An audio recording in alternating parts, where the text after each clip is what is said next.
साबन एक सदी का खुशबूदार सफ़र। ज़रा आंखें बंद कीजिए और 100 साल नहीं बल्कि हज़ारों साल पीछे चलिए। उस वक्त में जब इंसान दरिया के किनारे रहता था और सफाई का मतलब था पानी, मिट्टी और पत्थर। न साबन, न खुशबू, न रंग। जब साबन का नाम भी अजनबी था। जी हाँ, कभी बरसगीर में साबन का कोई वजूद न था। लोग जिस्म को बेसन, मुल्तानी मिट्टी, नीम के पत्तों, साबन बेरी और दही से साफ करते थे। कपड़े कभी राख से, कभी छूने से और अक्सर रेत से धोए जाते थे। गांव की औरतें दरिया के किनारे बैठी पत्थर पर कपड़े पटखती थीं और यही सफाई का मायार था।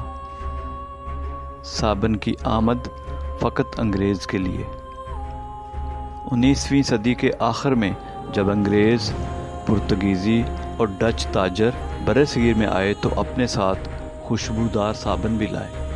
मगर यह साबन आम आदमी के लिए नहीं था। ये था एक अय्याशी, एक ऐशो इशरत की अलामत जो सिर्फ़ अंग्रेज़ अफसर, मेम साहब या अशराफिया के गुसलखाने तक महदूद था। गाँव का किसान वो अब भी राख और रेठे से कपड़े धोता रहा। साबन का देसी जन्म। फिर आया वो वक्त जब साबन ने देसी ज़मीन पर जन्म लिया। 1916 में रियासत मैसूर ने बनाया मैसूर सैंडल साबन। चंपा, संदल और देसी खुशबुओं का हसीन इम्तिजाज। 1918 में टाटा ऑयल मिल्स ने लॉन्च किया हमाम और यूं साबन का पहिया मकामी फैक्ट्रियों में चल पड़ा। जब साबन आम हुआ 1920 की दहाई में बाज़ारों में नए नए नाम गूंजने लगे।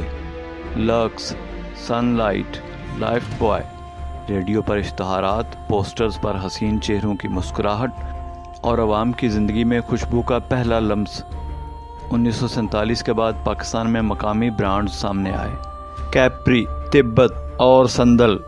ये वो दौर था जब साबन सिर्फ अशराफिया की चीज़ नहीं रहा बल्कि हर घर की ज़रूरत बन गया। वॉशिंग बार और बाथ साबन, फ़र्क क्या?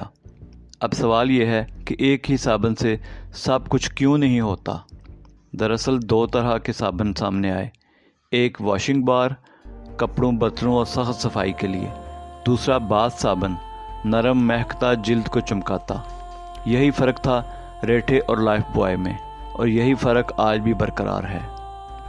साबन और तहज़ीब की खुशबू। सोचिए, साबन महज एक चीज़ नहीं, ये तहज़ीब की खुशबू है। ये हमें बेसन से लक्स तक, राख से सिंडल तक और कोठड़ी से फैक्ट्री तक ले आया। ये महज सफाई नहीं करता बल्कि समाज के बदलते रंगों को भी ज़ाहिर करता है। कपड़ों पर खुशबू लगे या जिस्म पर, साबन ने बरसगीर की तारीख बदल दी।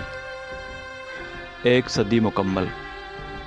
आज जब आप अपने हाथ में साबन लेते हैं, इस झाग को देखते हैं, इस खुशबू को महसूस करते हैं, तो याद रखिए ये महज एक टुकड़ा नहीं, ये एक सदी का सफ़र है, एक तहज़ीब की कहानी है। ये साबन नहीं, वक्त का इतर है। सोचिएगा, आपने आखिरी बार साबन इस्तेमाल किया तो क्या वो सिर्फ जिस्म को साफ़ कर रहा था या तारीख़ की गर्द भी धो रहा था।